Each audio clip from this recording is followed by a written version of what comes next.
नमस्कार, myself Malika Parveen, assistant professor, government law college Bikaner. आज हम LLB फाइनल ईयर के सब्जेक्ट सिविल प्रक्रिया संहिता में बहुत ही इम्पोर्टेंट टॉपिक है केविएट। एक एप्लीकेशन का एक प्रकार है केविएट, जो कि कोर्ट में बहुत ज्यादा यूज में लाया जाता है। क्या होता है केविएट, क्यों फाइल किया जाता है केविएट न्यायालय में, इसको हम आज देखते हैं। सिविल प्रक्रिया संहिता LLB फाइनल ईयर के सब्जेक्ट में सिविल प्रक्रिया संहिता के सेक्शन 148 की ए में दिया हुआ है। कब जोड़ा गया 148A? 1976 में 1976 में सिविल प्रक्रिया संहिता में जब संशोधन किया गया, तब एक पॉइंट जोड़ के केविएट दायर करने का अधिकार इंक्लूड किया गया या नया सेक्शन जोड़ा गया। सेक्शन का उद्देश्य क्या है?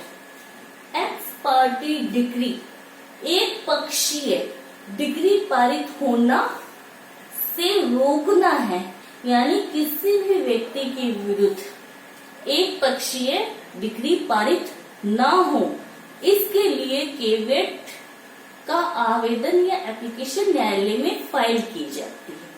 सेकंड ऑब्जेक्ट आता है कार्रवाइयों की बहुलता को रोकना, यानी अगर कोई एक पक्षकार को सूचना नहीं है और उसके विरुद्ध कोई कार्रवाई होती है, फिर वो उसके अगेंस्ट दूसरी कार्रवाई करेगा, ऐसे करके कार्रवाइयों की बहुलता बहुत ज्यादा हो जाएगी न्यायालय में। तो कार्रवाइयों की बहुलता को रोकने के लिए भी केविएट दायर करने का अधिकार दिया गया है। अब केविएट कब दायर किया जाता है? फर्स्ट आता है आवश्यक तत्व कि न्यायालय में संस्थित या शीघ्र संस्थित होने वाले, न्यायालय में या तो क्या है पहले से ही फाइल की हुई संस्थित है, या शीघ्र संस्थित होने वाली वाद या कार्यवाही में, वाद या कार्यवाही,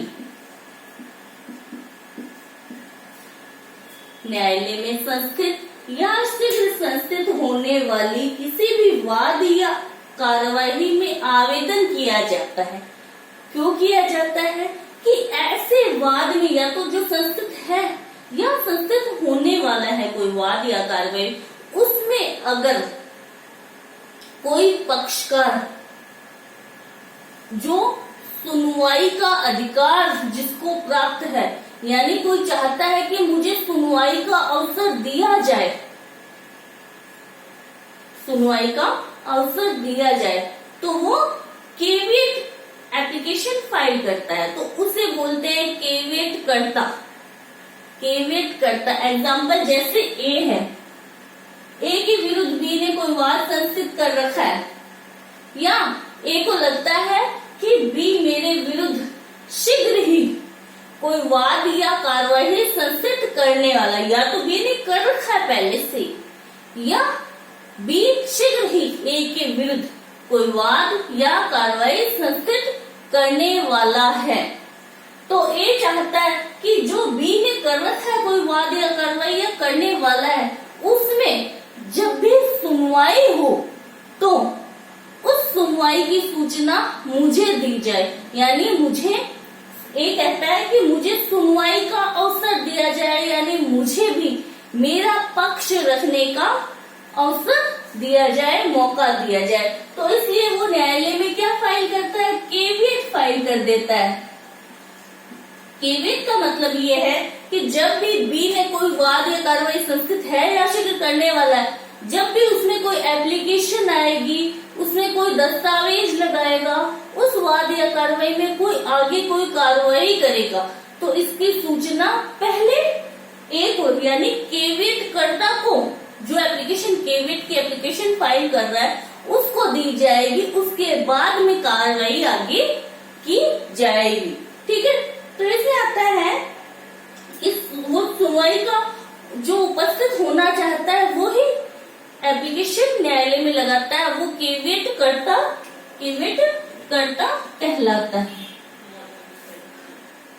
जैसा कि हम आमतौर पर देखते हैं, आरपीएससी जब भी रिजल्ट जारी करती है, आरपीएससी राजस्थान लोक सेवा आयोग जब भी कोई रिजल्ट जारी करती है तो उससे पहले न्यायालय में केवियट फाइल कर देती है कि अब स्टूडेंट को कोई ऑब्जेक्शन होगा, स्टूडेंट इस रिजल्ट के विरुद्ध कोई भी कार्रवाई करेंगे तो इसकी सूचना पहले आरपीएससी को दी जाए। इसलिए वो पहले केवियट फाइल करता है कोर्ट आरपीएससी और उसके बाद रिजल्ट जारी करता है, ताकि अगर उसे लगे आरपीएससी कि हाँ इस रिजल्ट के विरुद्ध ऑब्जेक्शन आएगा, कोई वाद होगा, कोई कार्रवाई नहीं होगी, तो आरपीएससी को भी सुनवाई का अवसर दिया जाए। इसलिए आरपीएससी पहले केवियट फाइल करता है, फिर कोई वाद फिर कोई रिजल्ट जारी करता है। तो इस केवियट का ऑब्जेक्ट क्या है?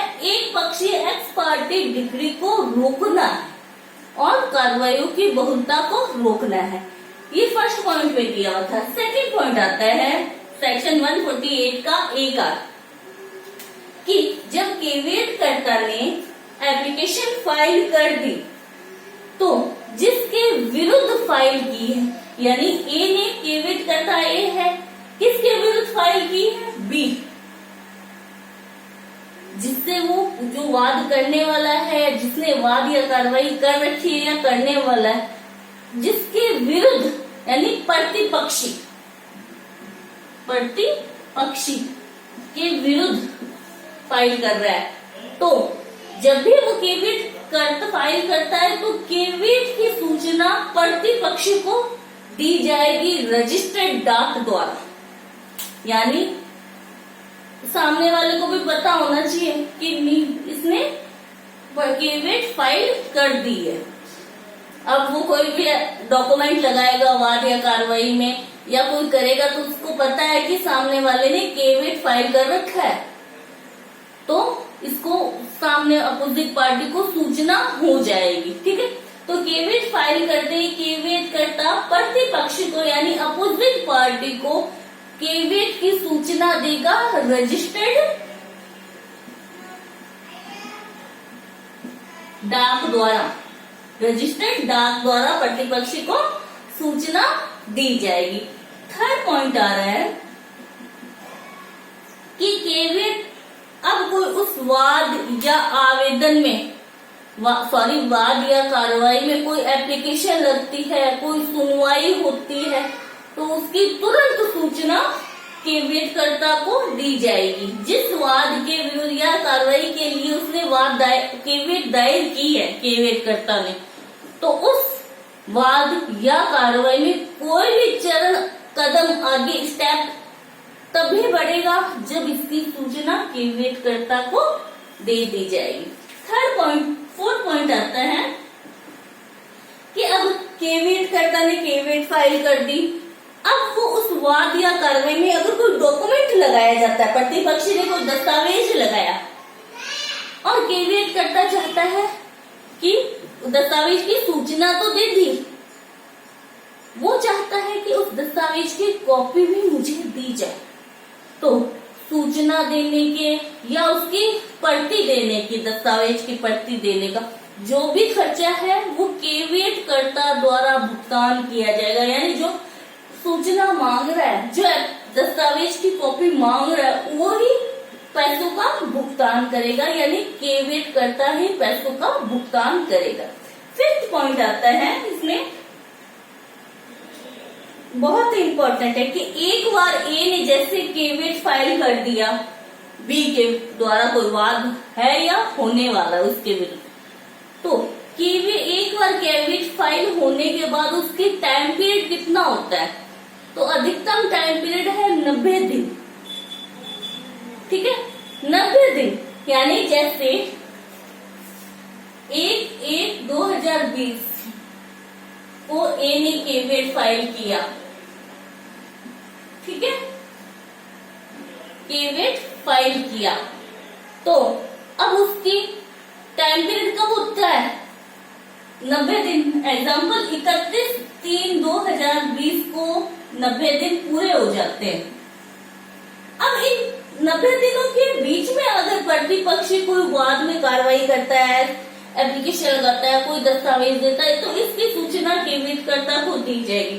लेकिन 90 दिन से 91 या 92 दिन सेकंड बाद में, यानी 91 या 92 दिन भी अगर कोई प्रतिपक्षी एप्लीकेशन लगाता है तो उसकी सूचना केवियटकर्ता को नहीं दी जाएगी। यानी एक बार जब केवियट फाइल कर दिया जाता है तो उसकी मैक्सिमम टाइम पीरियड है कितनी, 90 दिन।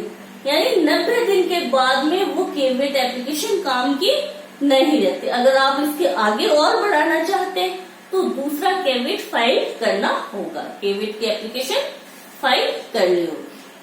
तो ये था केवियट, लगभग पूछा जाता है, आरजेएस में भी पूछा जाता है और एलएलबी के शॉर्ट क्वेश्चन जो आएंगे उसमें पूछा जा सकता है कि केवियट क्या होता है और इसकी अधिकतम टाइम पीरियड क्या होती है।